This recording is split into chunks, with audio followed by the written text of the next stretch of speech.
savoir encore nombre de fois au poste récepteur, certainement pour les comptes de notre émission Apport. Une émission qui appelle tous les Congolais qui ayant une idée, une richesse à ajouter, une pierre ajoutée par rapport à notre pays pour l'émergence du Congo. Les portes sont grandement ouvertes chez Apport. Ce soir, parmi tant d'autres des numéros, nous recevons pour vous, étant l'année électorale, tout se tourne sur les élections. Nous recevons pour vous les futurs députés, les gens qui changent déjà, la classe politique, l'échantillon ce soir pour vous. Il va se présenter les seuls. Je profite déjà pour les saluer. Bonsoir, honorable. Bonsoir, madame journaliste d'investigation. Je ne sais pas si vous pouvez vous présenter parce que moi, les noms est tellement kilométrique et que je n'arrive pas. Rachete Mokonda, coordonnateur national des mouvements de pression, ANCP, qui combat écart des salaires entre les gouvernants et gouvernés en République démocratique du Congo. Ok. Candidat député national dans la circonscription de Mwamba, dans un parti pas comme les autres. MSR. Et depuis que vous avez commencé, avant que nous commencions d'abord, depuis que vous avez commencé avec votre combat de combattre l'écart des salaires des gouverneurs, les gouvernés, il y a une solution ou bien c'est juste une chanson qui se répète sans suite? Madame, vous savez qu'il y a 4 forces dont les médias, c'est la 4e force d'un pays. Nous sommes en train de vulgariser notre mouvement de pression et ça va faire écho. Vous savez, le Congo n'a pas un problème de gens. Il n'a pas de problème de loi. Il a un problème de gens. La Constitution n'est pas muette katassé, madame. Quand nous lisons l'article 58 de la Constitution, l'article 58 est trop clair. Tout Congolais a le droit, a le devoir de jouir de l'égalité des ressources de son pays. L'État congolais a le devoir, a l'obligation de les redistribuer équitablement. Ce qui n'est pas le cas. Ce qui n'est pas le cas. Et avec votre lutte, où vous en êtes? L'échantillon de la réussite existe? Bon, nous avons une vie perspective. Lorsque nous serons à l'Assemblée nationale, nous allons initier les propositions de loi. La première sera le dépassement budgétaire, puis c'est constituer une effraction des droits communs, que ce soit à la présidence, que ce soit au Parlement, que ce soit au Sénat, que ce soit au gouvernement. D'accord, ça c'était juste une parenthèse ouverte pour savoir parce que chaque fois dans la présentation il y a cette éthique-là qui se marque. J'ai dit bon, comme il y a une lead, c'est quelque part il y a encore une partie de la solution. Merci beaucoup. La solution c'est très bientôt déjà quand vous serez au Parlement. Ça c'est une parole que je retiens et quand vous serez au Parlement après un bout de temps on viendra vous poser la question, est-ce que la notion a été annoncée? Est-ce que vous battez pour que cette notion soit mise en vigueur? Alors nous revenons à notre mouton ce soir. Nous allons développer avec l'honorable parler sur quelques points, dont le premier est les discours du chef de l'État à la tribune des Nations Unies. En dehors de ça, le deuxième point, nous allons parler des profils des candidats à la présidence et parlant également de leur rentrée parlementaire et évaluation du gouvernement Sama Lukonde. Et comprenez l'émotion parce qu'ils sont déjà dedans. Et les parlements vont bouger. S'ils ils sont là pour la bonne cause, ils se battent pour la bonne cause et certainement que l'évaluation doit être effectuée avant le départ, certainement, de ces gouvernements en place. Et je reviens sur vous, c'est honorable. Nous parlons de les discours qui a eu lieu il y a 70 heures, si je ne me trompe pas. C'est déjà 70 heures. 70 heures.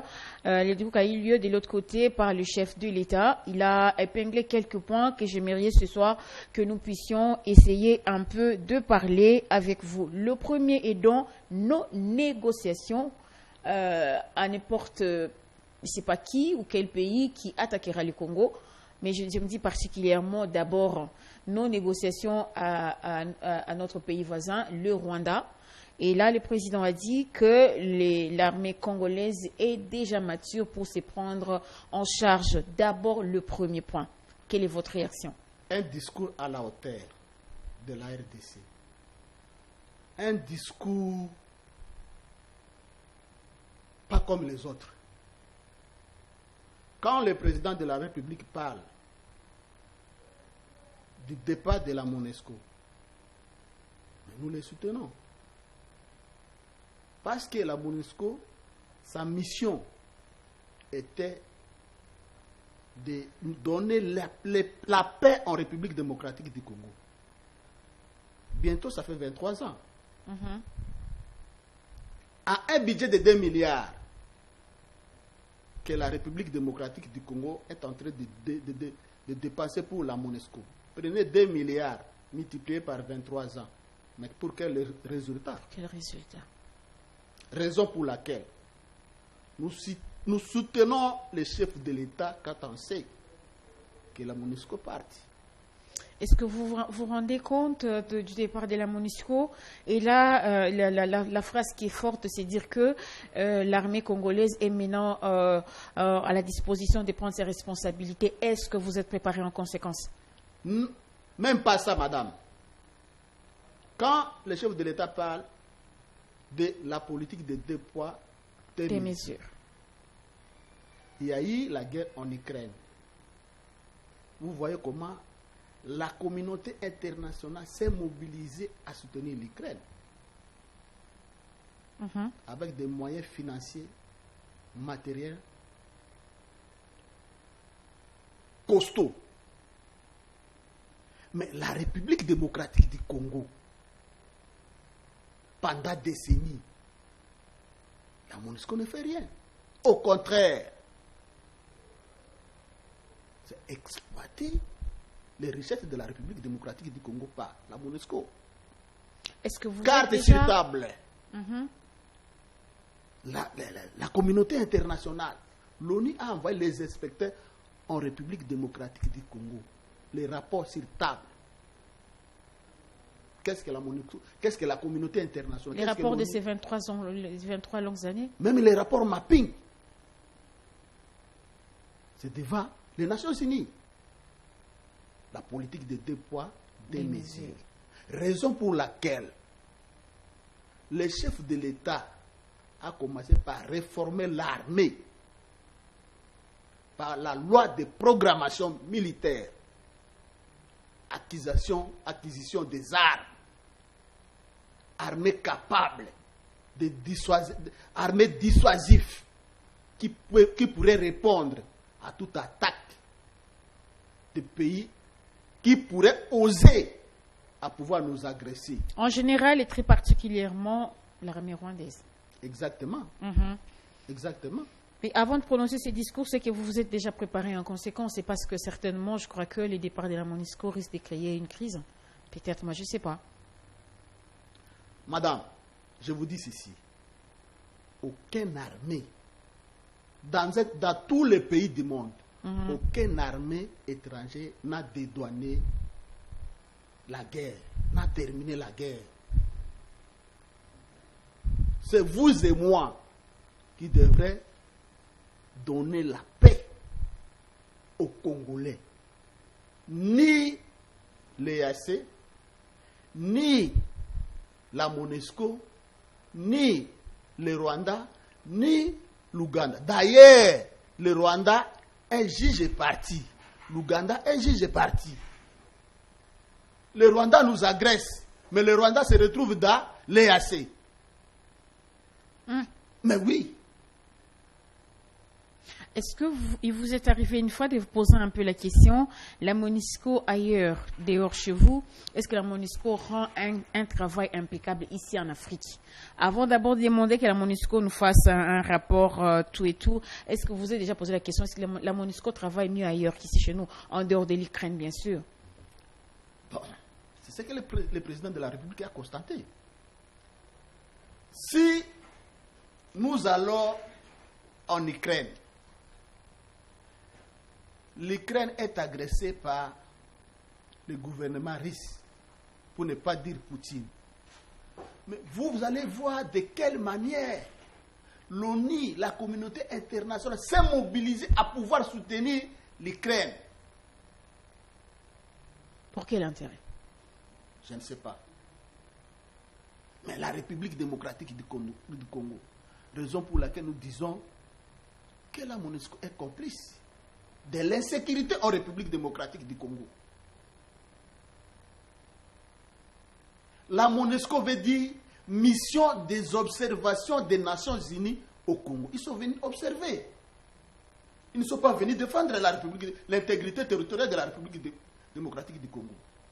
Mais ils ne sont pas venus défendre les massacres que le Rwanda est en train de commettre en République démocratique du Congo. Nous pouvons dire que la MONUSCO, c'est un bouc émissaire de Rwanda. Mais oui. Quand madame,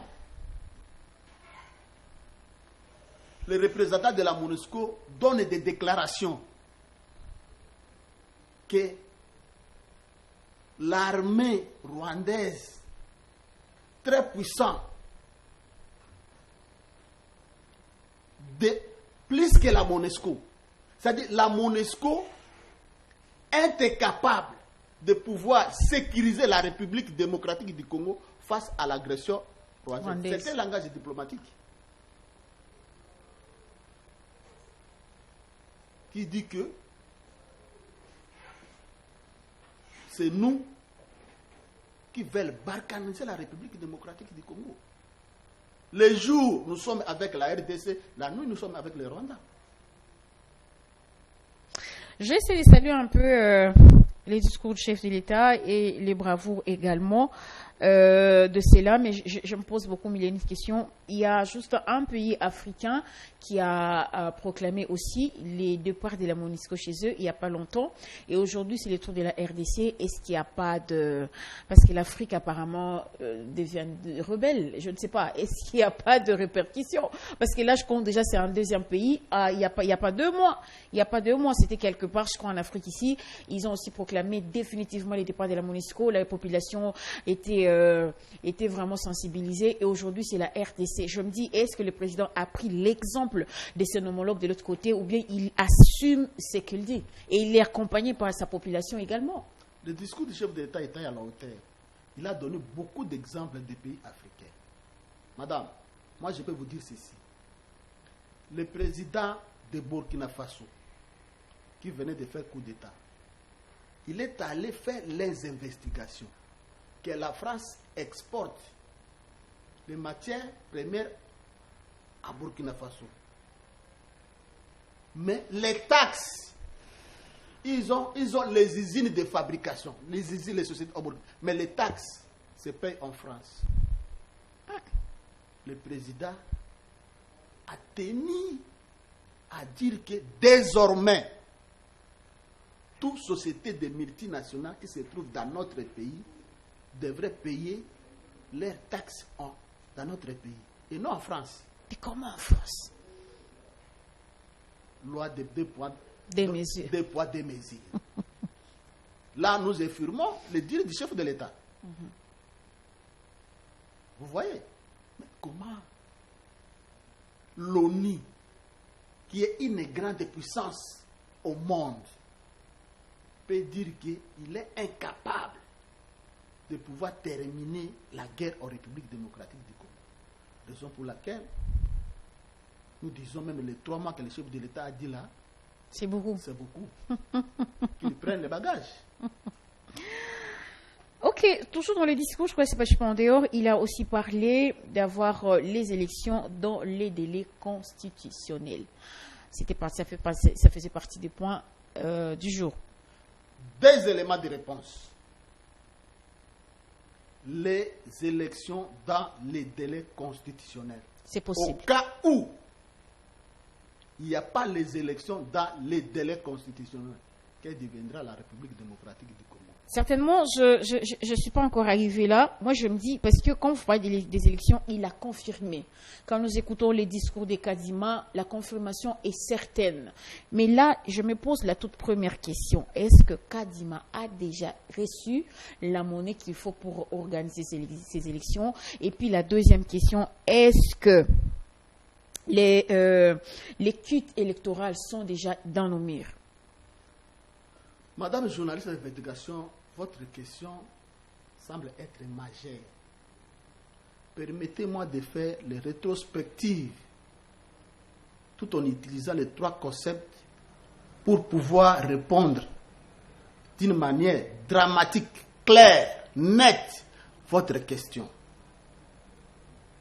Les élections en République démocratique du Congo. Malou Malou nous a organisé les élections. Il a publié les résultats dans un char de combat, nulle part dans le monde. C'était pour quelle raison? Je peux avancer? Pas de problème, pas de problème. Après Malou Malou, nous avons connu Ngoï Mulunda. Pour commander les kits électoraux, les bulletins de vote, ça lui a pris 8 mois. Ça, c'est avec C'est-à-dire, la République démocratique fait les commandes, pas ici, ailleurs, en dehors de notre pays. L'arrivée en République démocratique du Congo, ça demande les moyens. Et les temps également. Les redéploiements, ça demande aussi le temps. Je me pose 1001 questions. Il nous reste 90 jours. Kadima est théorique ou pratique? C'est aux Congolais de donner la réponse. Mais justement, Kadima est théorique ou pratique? Là, c'est question mark. Nous voulons vraiment avoir un peu une précision. Mais parce que quand Kadima donne son discours, il est vraiment bien assis. Il y aura bel et bien les élections au mois de décembre. Les chefs de l'État, dans son discours, en a aussi confirmé. Alors, je me pose aussi la seconde question. Au cas où il n'y a pas élection, quelle est la suite du Congo? Une belle question. Le chef de l'État doit perdre la légitimité, la légalité. Au cas où il n'y a pas les élections, nous devons avoir un accord. Primo, le gouvernement doit tomber. Le premier ministre viendra de l'opposition. Les mandataires, le poste de mandataire tombe. Il y aura un gouvernement d'union nationale. C'est-à-dire la diminution du pouvoir des chefs de l'État. Vous voyez? Mais vous allez vous poser 1001 questions. Au cas où il n'y a pas les élections, Kabila va revenir au pouvoir. Fayoulou va revenir au pouvoir. Katoumi va revenir au pouvoir. Peut-être le premier ministre sera Sessanga. Parce que le Congo avait donné 5 ans au chef de l'État. 5 ans renouvelables une fois. Après le 20 décembre, le chef de l'État n'aura pas la décision telle qu'aujourd'hui. Donc, le pays sera dirigé par les accords. Il y aura un accord supplétif qui devrait diriger, qui devrait être signé pour que le pouvoir puisse être partagé. Un pouvoir consensuel entre l'opposition et la majorité, au cas où il n'y a pas les élections. Au cas où il y a élection dans les délais constitutionnels, quelle est la suite de la RDC par rapport aussi au DD5? Au cas où il y aura les élections dans les délais non transparentes, que deviendra la République démocratique du Congo. Pourquoi non transparente? Parce que tout est dans les normes déjà. Pourquoi non transparente? Non, les élections, ce n'est pas l'apanage de la majorité, ni moins de l'opposition. Les élections, c'est l'apanage de tout un Congolais. Que ce soit de la majorité, que ce soit de l'opposition. Mais quand nous voyons que l'opposition réclame l'audit des fichiers électoraux, la CENI dit non. Voilà votre réponse. Ce qui commence mal, termine mal. Parce qu'étant Congolais, nous sommes entre les deux propositions, selon vous. il y aura élection ou non? Moi, à la place du chef de l'État, décrisper le climat politique pour que les élections puissent être dans les délais constitutionnels. Mais en dehors du délai constitutionnel, je ne vois pas comment le chef de l'État aura l'impérium de pouvoir décider comme aujourd'hui. Et surtout, madame, vous savez que FCC n'a pas pris compte dans l'enrôlement, ni moins dans le processus électoral. Faire revenir FCC dans la table de négociation que deviendra la République démocratique du Congo. Bon, ce sont des suppositions, parce que dans les discours du chef de l'État, certainement, il a confirmé qu'il y aura bel et bien élection. Dans les discours des Kadima, nous avons aussi la confirmation. Attendons voir, c'est très bientôt. Parce que, disons, les présidents ont travaillé de leur manière, mais nous attendons voir aussi. C'est le souci de tout un Congolais. Nous sommes prêts. Certainement. Nous quittons de là pour voir un peu le profil des candidats à la présidence. Madame, qui peut être candidat à la magistrature suprême en République démocratique du Congo? Présentement, il y a 4 candidatures. Nous allons disséquer les profils de chacun d'entre eux. Mais permettez aujourd'hui de parler d'un seul candidat pour ne pas outrepasser de votre temps. Non, je vous permets des deux pour avoir un peu la comparaison. Exactement. Soyez justement bref un peu. Le premier, donner le profil et puis les seconds, on essaie de comparer les deux. Costa Mutamba, c'est un jeune, un avocat de surcroît. Il dit la rupture avec la classe politique. Quand il est élu président de la République, il va arrêter Kagame. Voilà en quelque sorte. Mais je n'aimerais pas parler de Constant Mutamba. Permettez-moi de parler de Moïse Katumbi pour terminer à Matata Ponyo. Vous en avez que deux. Constant et Katumbi, savoir. Et Constant et Matata. Maintenant, je parle de Matata Ponyo. C'est bon. Matata Ponyo doit à la République démocratique du Congo 458 millions de construction de stades municipaux. Matata Ponyo doit à la République démocratique du Congo 450 millions de dollars construction des écoles en République démocratique du Congo. Matata Ponyo doit à la République démocratique du Congo 850 millions achats de locomotives en République démocratique du Congo. Matata Ponyo doit à la République démocratique du Congo 285 millions du projet Bukangalonzo.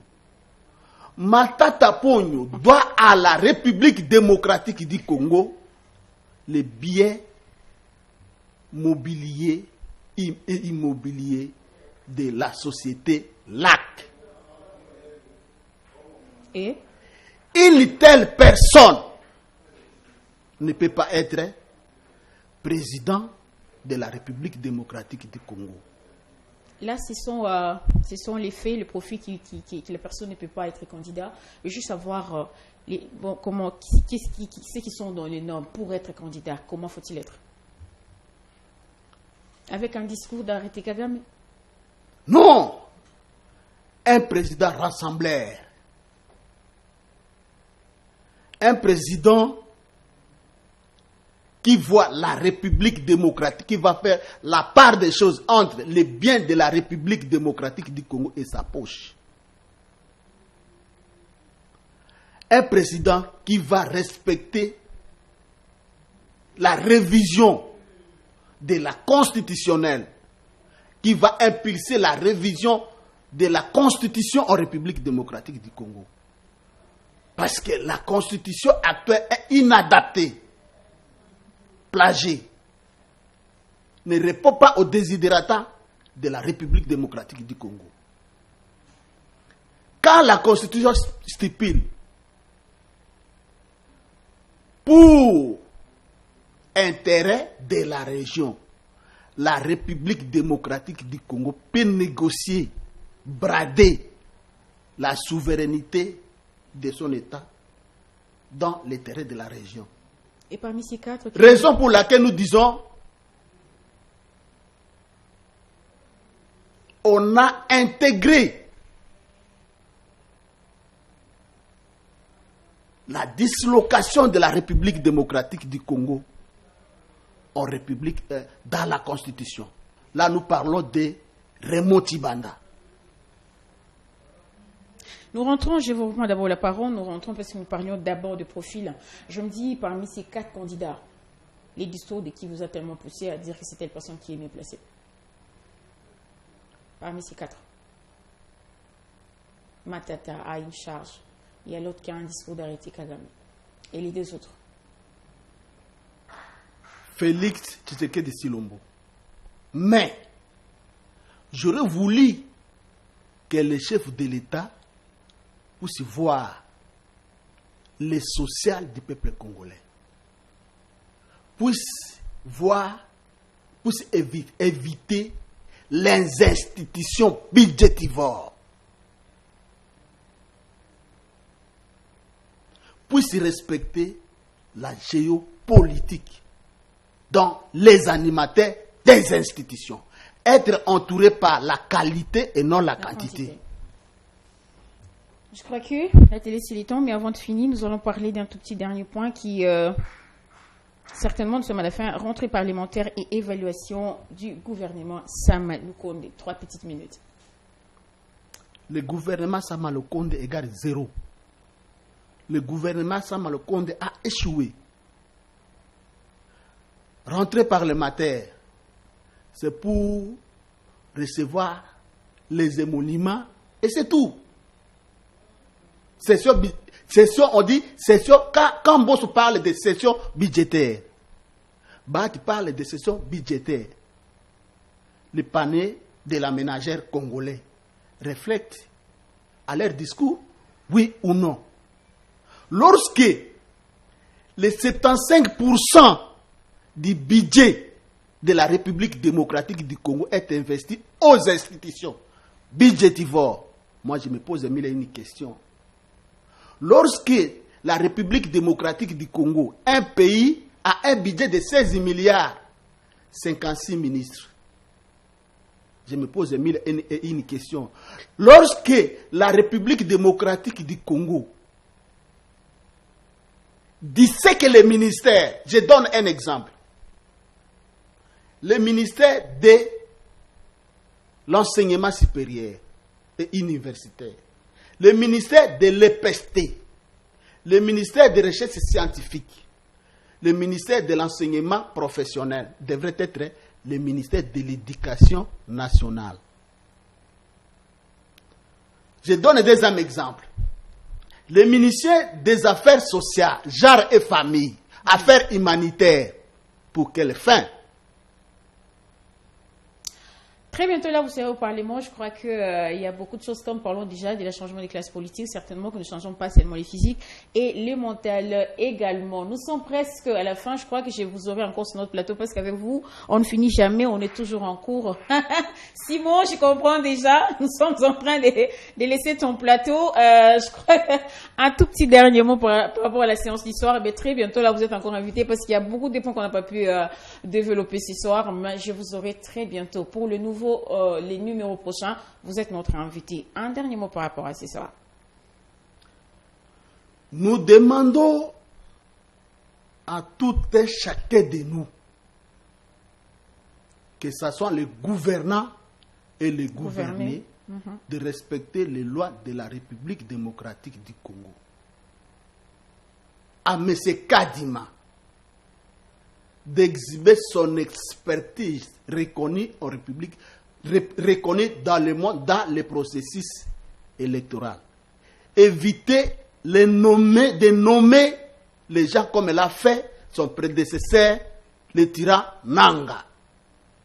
Que les élections reflètent les voix des Congolais.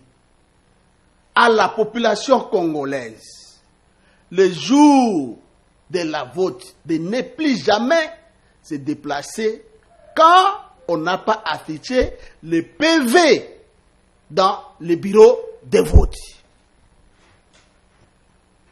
Merci. Merci beaucoup. À la prochaine et au revoir.